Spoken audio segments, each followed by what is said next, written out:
안녕하세요. 믿었은 가족 여러분. 오늘 하루도 하나님을 신뢰하고 하나님께 부르짖고 하나님을 붙들고 사시는 그런 하루가 되시길 기도합니다.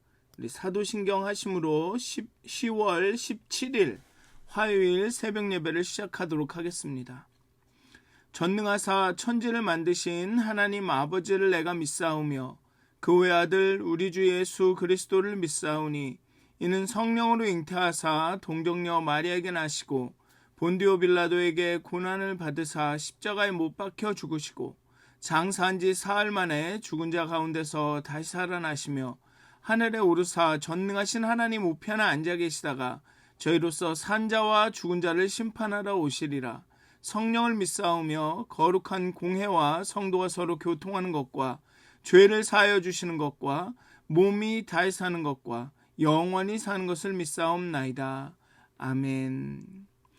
찬송가 393장 함께 찬양하시겠습니다. 오신실하신 주 함께 찬양하시겠습니다. 찬송가 393장입니다.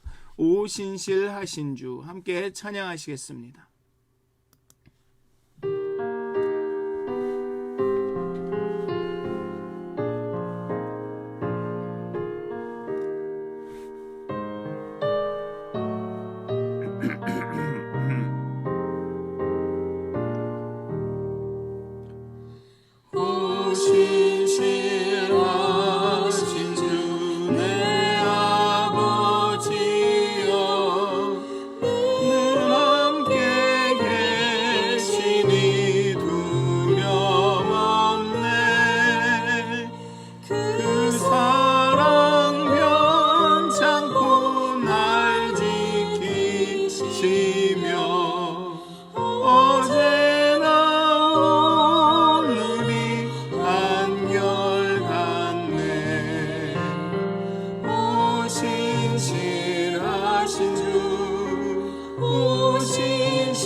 오늘의 힘내고 내일의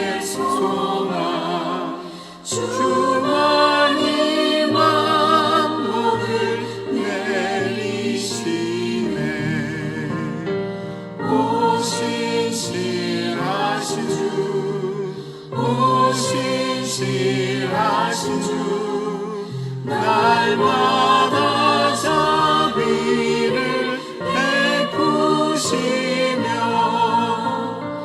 일용할 모든 것 내려주시니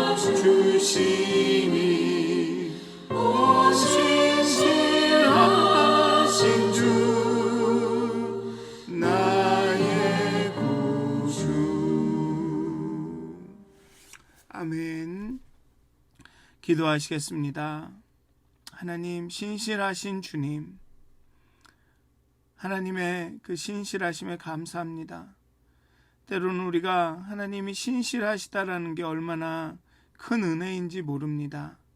예수님이 얼마나 우리를 많이 사랑하셨고 십자가의 고난이 얼마나 큰 그 사랑의 표현인지를 강조하지만 신실하신 하나님, 그 신실하심이 얼마나 큰 은혜인지 우리가 깨닫지 못합니다.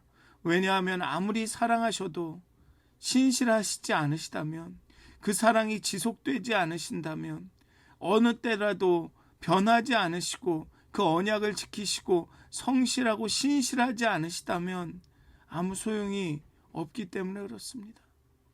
변치 않으시고 언제나 그 언약을 지키시는 그 신실하신 하나님, 그 하나님을 믿게 해 주시옵소서.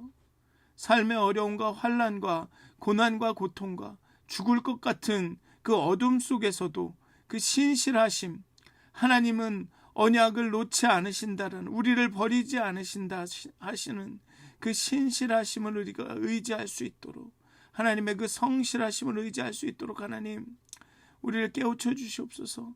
이 아침에도 하나님의 신실하심을 의지하고 신뢰하며 오늘 하루를 살아갈 수 있도록 하나님께서 인도하여 주시옵소서. 감사합니다. 예수님의 이름으로 기도하였습니다. 아멘. 오늘 함께 나누실 말씀은 여호수아서의 말씀입니다. 제가 지난 토요일날 말씀드린다는 걸 깜빡했는데 오늘부터는 여호수아를 읽겠습니다. 여호수아서 1장 1절부터 9절까지를 읽도록 하겠습니다.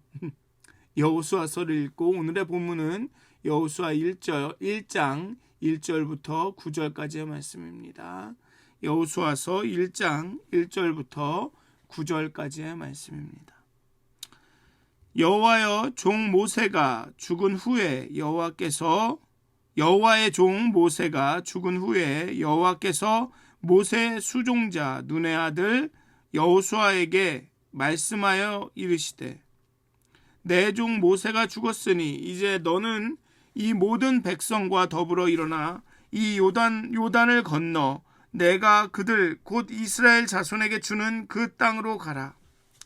내가 모세에게 말한 바와 같이 너희 발바닥으로 밟는 곳은 모두 내가 너에게 주었노니 곧 광야와 이 레바논에서부터 큰 강 곧 유브라데 강까지 해쪽 속의 온 땅과 곧 또 해지는 쪽 대해까지 너희의 영토가 되리라.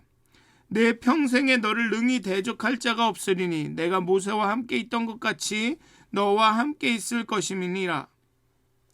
내가 너를 떠나지 아니하며 버리지 아니하리니 강하고 담대하라. 너는 내가 그들의 조상에게 맹세하여 그들에게 주리라 한 땅을 이 백성에게 차지하게 하리라. 오직 강하고 극히 담대하여 나의 종 모세가 내게 명한 그 율법을 다 지켜 행하고 우로나 좌로나 치우치지 말라. 그리하면 어디로 가든지 형통하리니 이 율법책을 내 입에서 떠나지 말게 하며 주야로 그것을 묵상하여 그 안에 기록된 대로 다 지켜 행하라. 그리하면 내 길이 평탄하게 될 것이며 내가 형통하리라. 내가 내게 명령한 것이 아니냐. 강하고 담대하라. 두려워하지 말며 놀라지 말라. 내가 어디로 가든지 내 하나님 여호와가 너와 함께 하느니라 하시니라. 아멘.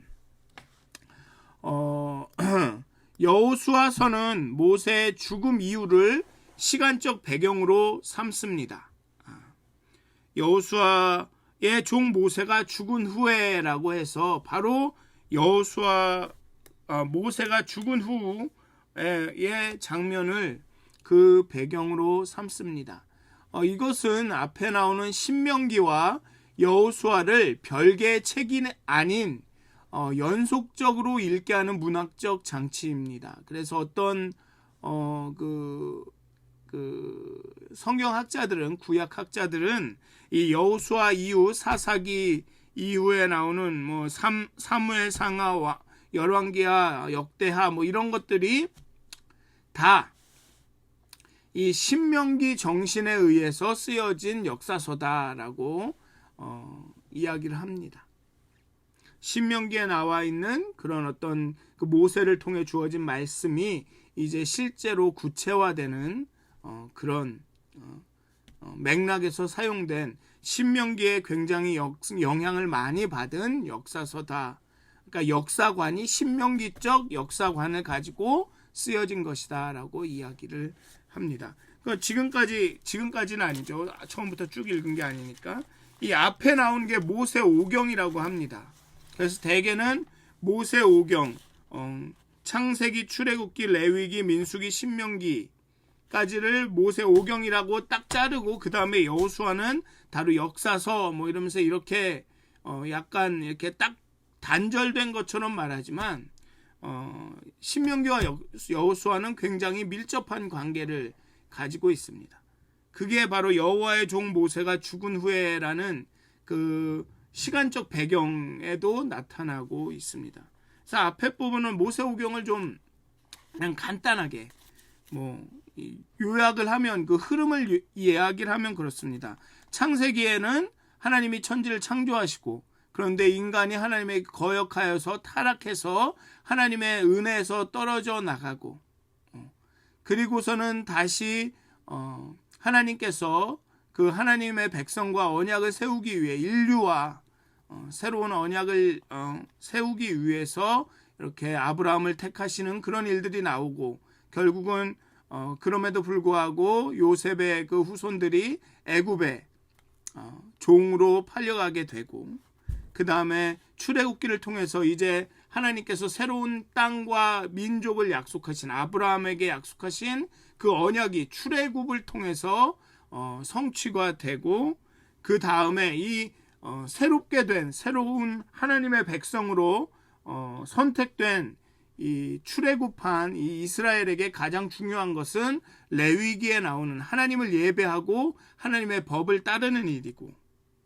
그리고 예배와 그 법이 이렇게 셋업이 된 후에는, 이렇게 성립이 된 후에는, 그 후에는 이제 약속의 땅을 향해서 가야 되는 그런 민수기를 통해서 이제 광야의 생활을 준비하고 그 광야의 길을 가게 되고, 그리고 신명기를 통해서 이제는 새로운 약속의 땅 가나안에 정착해서는 어떻게 살아야 될지, 가나안에 정착해서는 어떤 삶을 살아야 되는지, 약속의 땅에 살게 되는 하나님의 백성으로는 어떻게 살아야 되는지, 민수기는 광야의 생활을 준비해서 광야에서는 어떻게 해야 되는지고, 신명기는 이제 약속의 땅에 정착하면 어떻게 살아야 되는지. 그래서 레위기와 민수기, 신명기가 비슷한 것 같지만 레위기와 민수기는 약간 광야의 생활을 준비하는 것이고, 신명기는 이제 정착 생활을 준비하는 그런 맥락이 됩니다. 그리고 이제 여호수아로부터 가나안의 정복과 정착이 쭉 그 역사가 나오게 되는 거죠. 출애굽기에서 아브라함에게 주신 자손과 나라의 약속이 성취되었다면, 이제 여호수아에서는 땅에 대한 약속이 성취가 됩니다. 아브라함에게 내가 너에게 많은 별과 같은 자손을 주시겠다라는 그 약속, 그를 통해서 나라를 이루겠다라는 약속은 출애굽기를 통해서 성취가 됩니다. 그리고 여호수아에서는 땅에 대한, 내가 이 땅을 너에게, 약속의 땅을 너에게 주겠다라는 그 약속이 이제 성취가 되는 거죠. 그래서 여호수아의 약 절반 정도가 각 지파의 경계선과 지파에 속한 성읍들에 대한 묘사에 할애가 됩니다. 그래서 여호수아를 잘 읽어두시면 나중에 나오는 사사기를 비롯한 그 뒤에 나온 역사서에서 그 땅의 역사를 좀 더욱 생생하고 정확하게 이해할 수 있게 되실 겁니다.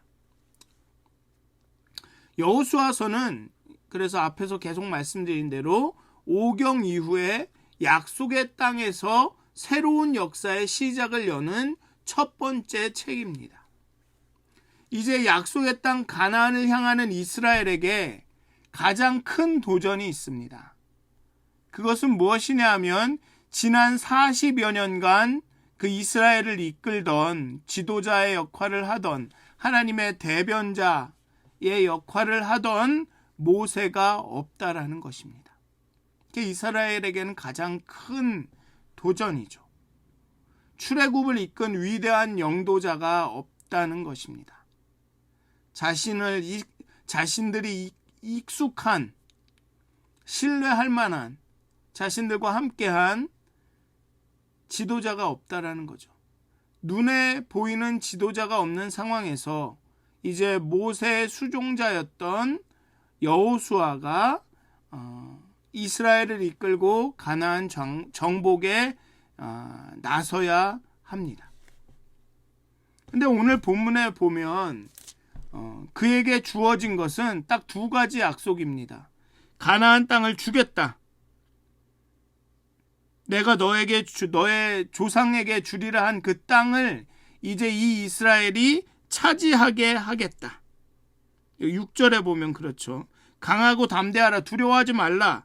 너는 내가 그들의 조상에게 맹세하여 그들에게 주리라 한 땅을 이 백성에게 차지하게 하리라. 그 약속과 두 번째로는 이제 하나님께서 함께 하시겠다는 약속.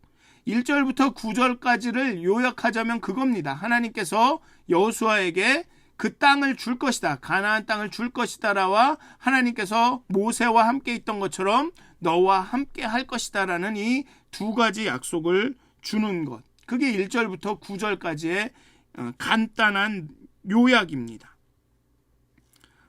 두려워하지 말며 놀라지 말라. 내가 어디로 가든지 내 하나님 여호와가 너와 함께 하리라.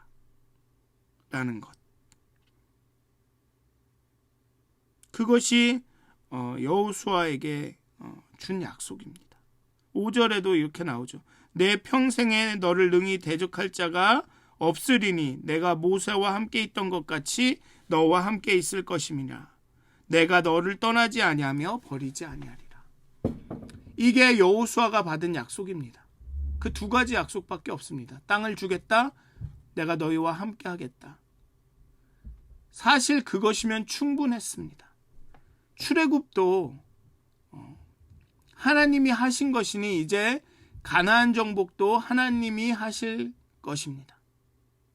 리더가 어떤 조직과 모임의 리더가 중요하기는 하지만 궁극적으로는 인도하시는 이는 하나님이십니다. 그러니까 하나님이 함께 하시겠다라는 그 약속만큼 큰 힘이 되고 큰 안정감의 근거가 되는 것이 없습니다. 하나님이 그 상황과 그 환경과 때에 따라 적절한 리더를 사용하시는 겁니다. 하나님을 신뢰하고 하나님이 함께 하시고 하나님이 모든 것들을 통치하시고 인도하신다라는 것을 안다면 리더가 어떻든지 그게 그렇게 큰 영향을 끼치는 것은 영향을 주긴 주지만 정말 운명이 바뀔 정도의 영향을 줄 수는 없는 것입니다. 우리가 하나님이 인도하신다라는 것, 하나님이 함께 하신다라는 것을 믿는다면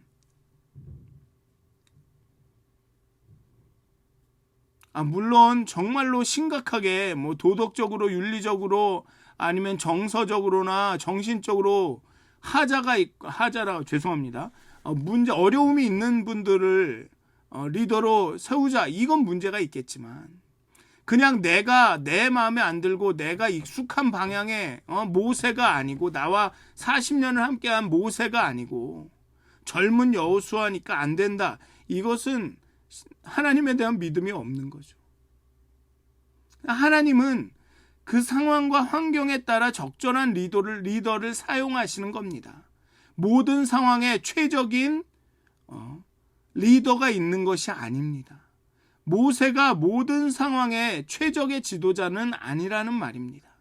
모세는 광야 생활에, 왜냐하면 미디안의 광야 생활을 40년을 했기 때문에 또 다른 가나안까지 이르는 광야 생활 40년의 최적의 지도자였던 것입니다.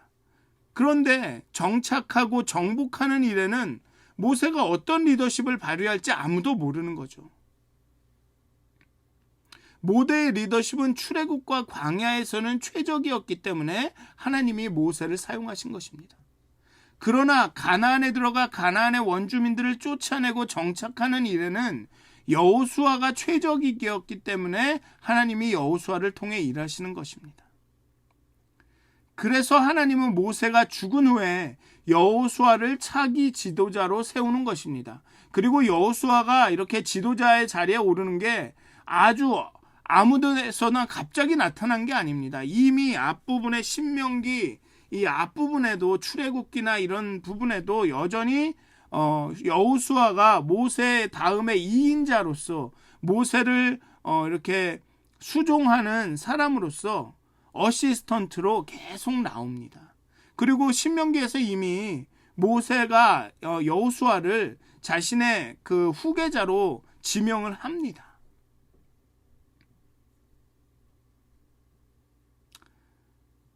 그리고 그렇기 때문에 그 여호수아가 지도자로 세워지는 겁니다. 그리고 또 지도자의 입장에서 또 내가 평생 여기 다스리는 지도자야, 내가 그럴 생각, 나만 하나님이 사용하셔, 이런 생각을 가져도 안 되죠. 하나님은 그냥 그 주일날에도 언급한 것 같은데 그냥 그 촛대를 옮기시면 끝인 겁니다.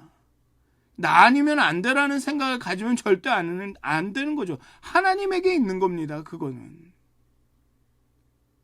나 아니고 누군가라도 돼. 하나님이 함께 하시면 아주 미천하고 아무것도 아닌 사람도 되는 겁니다.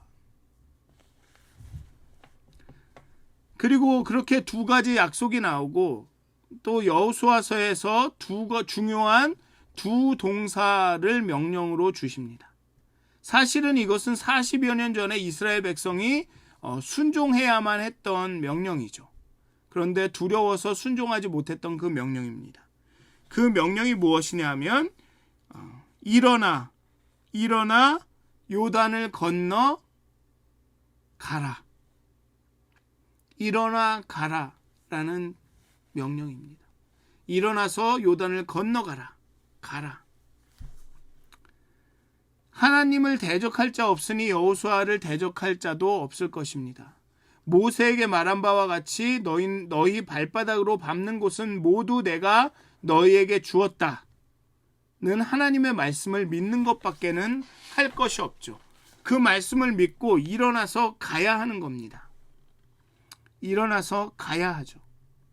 신명기 때에도 말씀드렸듯이 아직 가나안을 점령하기 전이었지만 신명기는 이스라엘이 가나안에 정착하는 것을 사실로 전제하고 이스라엘이 가나안에 정착할 것을 아주 기정사실로 전제하고 거기서 어떻게 살아야 하는지에 대해 언급합니다. 오늘 본문에서도 발바닥으로 밟는 곳은 모두 너희에게 줄 것이다 라고 말하지 않습니다. 너희의 발바닥으로 밟는 모든 곳은 너희에게 줄 것이다 라고 말하지 않습니다. will give you, I will give you 라고 하지 않습니다. 이미 그 땅을 밟기도 전에 하나님이 이스라엘에게 그 땅을 주셨다라고 말합니다. 너희 발바닥으로 밟는 곳은 모두 내가 너희에게 주었노니, 줄 것이니가 아니라 주었노니라고 말합니다. 그런데 중요한 것은 무엇이냐면 그 땅을 밟아야 한다는 거죠. 다시 말하면 하나님이 주셨는데 그 땅을 밟기 전에는 이스라엘 것이 아니라는 겁니다. 거기 가서 그 땅을 밟지도 않고 요단강을 건너지도 않고 요단 이쪽 편에서, 동쪽 편에서 그래 하나님께서 저 땅을 주었더니 내 땅이다 라고 아무리 얘기를 해봐야 소용이 없다는 겁니다. 요단을 건너가서 그 땅을 밟아야 그 땅이 이스라엘 땅이 된다는 것입니다. 크리스마스 때 보면 크리스마스 트리 밑에 선물이 놓여 있습니다. 물론 그 선물은 우리에게, 누군가에게 주어진 것입니다. 그런데 그 선물을 받는 사람이, 우리가 그 선물을 열어보지 않으면 그 선물을 그냥 거기에 있는 것입니다. 아무리 내가 그 선물은 내 거다 해도 그냥 열어보지 않고 거기에 두면 크리스마스 트리를 치울 때 그 선물도 치워질 수 있는 겁니다. 그 선물을 열어서 누리지 않으면 결국은 그냥 그대로 포장지 그대로 있는 것입니다. 심지어는 그 선물 안에, 그 선물 상자 안에 무엇이 들었는지도 모른 채로 그냥 저건 내 거야 하고 마는 겁니다. 오늘의 본문도 마찬가지입니다. 하나님께서는 이스라엘이 밟는 그 모든 곳을 다 이스라엘에게 줄 것이다라고, 주었다라고, 심지어는 이미 주었다라고 말씀하고 계시지만 이스라엘이 일어나 그 요단을 건너가서 그 땅을 밟지 않으면 아무것도 아니라는 겁니다. 아무것도 아니라는 겁니다. 에베소서도 보면, 우리가 지난 주까지는 에베소서를 읽었지만 에베소서에 보면 1장부터 3장까지는 하나님의 신령한 복과 구원과 새 사람이라고 언급하면서 우리가 새로운 정체성을 갖게 되었다라고, 우리가 이제는 옛 사람이 아니라 하나님 안에서 새로운 사람이 되었다라고 말합니다. 그런데 4장부터 6장까지 나오는 그런 영적인 싸움, 실제 삶에서 내가 그 정체성을 살아내려고 하지 않으면 그 구원은 그냥 누리지 않고 그냥 구원 그대로 있는 겁니다. 구원의 능력이 우리 가운데 나타나지 않는 거죠. 그 구원은 하나님이 나에게 주셨어라고 말할 수 있지만 진짜 내 거야라고는 말할 수 없다는 겁니다. 그냥 하나님이 나를 구원하셨어, 그냥 지식으로만, 명제로만 머물게 되는 거죠. 일어나 올라가서 그 땅을 밟지 않으면 하나님의 약속이 현실이 되지 않는다는 겁니다. 하나님이 우리에게 평화를 주셨습니다. 그런데 그 평화를 내가 누리려고, 그래 나는 평화야, 하나님이 나에게 평화를 주셨어, 내가 이제는 하나님 안에서 죄에 대하여서는 죽었고 하나님에 대하여서는 산 자로 여기지 않으면, 나는 여전히 죄에 대하여 산 자로, 죄에 대하여 살고 하나님에 대해서는 죽은 자로 살아가게 되는 겁니다. 아무리 저 땅을 하나님께서 주셨다라고 내가 저건 내 거야 라고 말해도 그 땅을 밟지 않으면 그 땅이 내게 되는 게 아니라는 겁니다. 4절에 나오는 광야와 이 레바논에서부터 큰 강 유브라데 강까지, 해쪽 속의 온 땅과 또 해지는 쪽 대해까지 그 땅을 밟지 않으면 그 땅은 내게 아니라는 겁니다. 이스라엘 땅이 아니라는 겁니다. 그 땅을 밟을 때 하나님이 내게 이미 주셨다는 사실을 확인할 수가 있는 것입니다. 따라서 모세가 없더라도 여호수아는 이스라엘과 함께 일어나 가야 합니다. 그런데 현실적으로 모세가 없는 현실은 그 자체로 두려움이고 공포입니다. 아무리 하나님을 의지한다고 해도 하나님은 보이지 않습니다. 그러니 여호수아에게 가장 큰 대적은 가나안 민족이 아니라 불신앙입니다. 믿지 않는 것. 그 불신앙을 가져다 주는 두려움입니다. 그게 여호수아에게 가장 큰 적입니다. 대적의 정체와 전력을 과대평가하고 첫 번째 그 요단 앞에 섰던 이스라엘 민족처럼 40년 전처럼 대적의 능력은 과대평가하고 자신들의 전력을, 하나님의 전력을 과소평가하면 두려움과 염려가 찾아오는 것입니다. 그래서는 올라가서 하나님이 주신 땅을 차지할 수가, 누릴 수가 없습니다. 그래서 5절부터는 하나님은 강하고 담대하라, 하나님의 능력을 절대화하라, 하나님이 함께 하시고 하나님이 주시는 능력은 절대적이다, 두려워하지 말라, 담대하라 라고 계속 말하는 겁니다. 너를 능히 대적할 자가 없을 것이다. 하나님이 함께 하실 것이다. 떠나지 않을 것이다. 하나님의 임재함, 그것이 강하고 담대할 수 있는 비결이다 라고 말하는 겁니다. 강하신 하나님을 신뢰할 때만 강해질 수가 있습니다. 단순한 정신무장이나 최면이 아닙니다. 긍정적인 생각을 해라가 아닙니다. 강하신 하나님의 현존은 현실입니다. 부인할 수 없는 현실입니다. 믿음은 바라는 것들의 실상입니다. 현실이라는 거죠. 믿음은 현실이라는 겁니다. 믿음은 그냥 허구의 것을 그냥 정신승리나 어쩌면 최면처럼 그게 있는 거야, 그렇게 될 거야가 아니라 실상이라는 겁니다.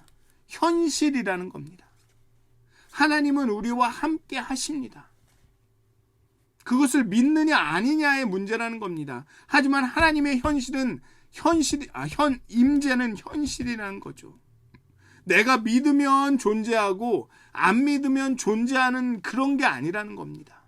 하나님은 하나님의 현실과 언약과 하나님의 현존과 언약과 임재함은 현실이라는 겁니다. 하나님이 주시는 기쁨과 평강은 현실이라는 겁니다. 그런데 그것을 믿느냐 아니냐, 믿음으로 그것을 누리느냐, 믿음으로 그 안에 들어가느냐 마느냐라는 겁니다. 하나님을 의지하되 어떻게 의지할 것인지를 아는 것도 기술이죠. 그 감과 촉이, 하나님의 임재에 대한 감과 촉이 예민한 것이 지도자의 자격 요건입니다. 하나님은 친히 가르쳐 주십니다. 이 율법책을 내 입에서 떠나지 말게 하며 주야로 그것을 묵상하여 그 안에 기록한 대로 다 지켜 행하라. 이게 하나님을 의지하는 겁니다. 이게 하나님을 신뢰하는 거죠. 함께 하겠다, 능력을 주겠다, 담대하라, 두려워하지 말라라는 그 하나님을 의지하는 것은 무엇이냐면 그분의 말씀대로 행하는 겁니다. 사안마다, 건수마다, 모든 일마다 율법이 가르쳐 준다는 것이 아닙니다. 날마다 율법을 따라서 주께 원하는 방식으로 살라는 뜻입니다. 그렇게 살다 보면 하나님의 뜻을 아는 형성이 되는 것입니다. 이것을 자꾸만 법을 지키면 하나님이 함께하고 법을 어기면 하나님이 화내셔서 하나님이 마음이 상하셔서 인도 안 해주시고 이런 방식으로 이해해서는 안 됩니다. 율법을 지킨다는 것 자체가 하나님을 사랑하고 경외한다는, 하나님을 의지한다는 의미입니다. 그래서 신명기의 처음이 그 수많은 법과 규칙을 이야기하기 전에 첫 번째로 말하는 법이 뭐냐 하면 하나님을 사랑하라는 것입니다. 하나님을 사랑하는 사람들이 율법을 지킨다는 거죠. 하나님을 신뢰하고 경외하는 사람들이 율법을 지킨다는 겁니다. 그렇게 이해하셔야 됩니다. 율법을 여기서 그 안에 기록된 대로 다 지켜 행하라 그랬으니 하나님이 이것을 지켜 행하지 않으면 벌을 주겠구나, 이것을 지켜 행하지 않으면 가나안에 들어가서 도와주지 않겠구나, 이렇게 생각하면 안 된다라는 겁니다.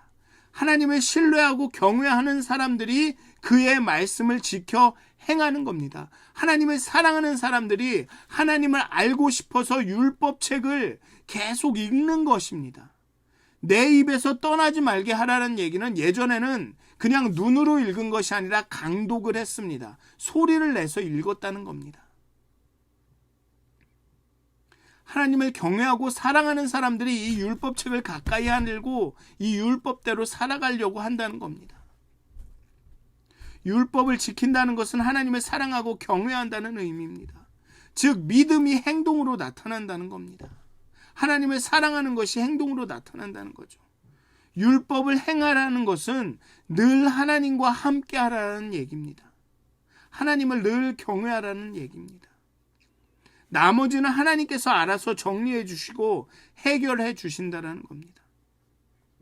군비 확충이 아니라 하나님과의 건강한 관계, 그것이 강함과 담대함의 비결입니다. 여호수아를 보면 바로 이제 군사적 작전을 해야 하는데 여호수아가 이스라엘에게 주는 명령을 보면 너무나도 이상합니다. 전쟁하러 나가는데 너희는 성결하라, 하나님께 성결하라고 합니다. 왜? 전쟁은 이미 이긴 겁니다. 하나님이 함께 하시면 전쟁은 끝난 겁니다. 중요한 건 우리가 성결하여서 하나님을 경외하고 신뢰하고 하나님을 따라가고 하나님의 말씀을 붙들고 사느냐 아니냐의 결판이 난다는 겁니다. 여호수아를 읽어보면 이게 본격적인 전투가 수행이 되는데 어떻게 보면 그 전투 준비는 민수기만큼도 안 합니다. 군비 확충이 중요한 게 아닙니다. 교회 프로그램 만드는 게 중요한 게 아닙니다. 교회 조직을 만드는 게 중요한 게 아닙니다. 하나님과의 건강한 관계, 거룩함, 성결함, 그것이 그리스도인들의 강함과 담대함의 비결입니다. 9절에서 마지막으로 여호수아를 격려하는 내용은 군사를 훈련시켜라, 군비를 증강하라가 아니라 강하고 담대하라, 두려워하지 말라, 놀라지 말라, 내가 너와 함께한다입니다. 하나님이 함께하는 게 가장 큰 힘입니다. 그러니 하나님이 함께 하실 수 있느냐 없느냐에 그 하나님을 닮아서 우리가 거룩한가 성결한가에 초점을 맞춰야 되는 겁니다. 다윗이 그래서 범죄하였을 때, 우리아의 아내 밧세바를 범하였을 때 그렇게 하나님 날 떠나지 마십시오, 날 버리지 마십시오, 그렇게 죄를 뒤집어 쓰고 울면서 회개한 겁니다. 내게서 주의 성령을 거두지 마십시오, 날 떠나지 마십시오, 그렇게 울면서 간구한 겁니다. 법과 약속, 그 순종과 약속의 성취, 여호수아가 하나님의 법에 순종했기에 약속이 이루어지는 것이 아니라 하나님이 그 안에서 하나님의 법에 순종하도록 능력을 주셨기 때문에 약속대로 성취가 되는 것입니다.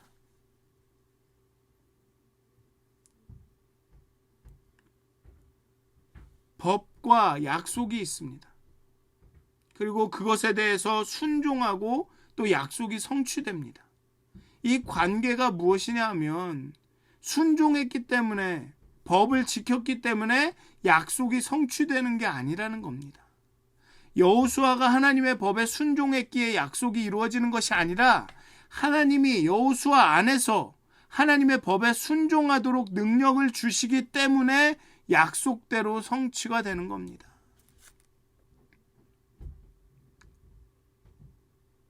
즉 약속의 성취와 법의 순종은 함께 가는 겁니다.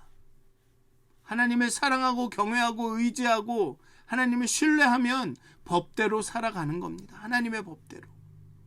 그리고 그것을 통해서 약속이 성취가 되는 거죠.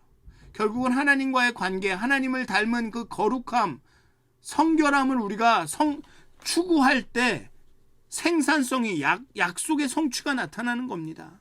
우리가 생산성이 있으려고 노력할 때 그 생산성이 높아지는 게 아니라 생산성이 아무것도 없는 예배할 때, 하나님을 추구하고 하나님의 거룩함을 따라갈 때 그 생산성이 극대화되는 겁니다. 왜냐하면 하나님이 일하실 것이니까. 사랑하는 믿었은 가족 여러분, 이제 50주년을 맞았습니다. 그리고 우리가 새 나라, 새 땅, 새 시대를 맞이합니다. 다른 50주년을 맞이합니다.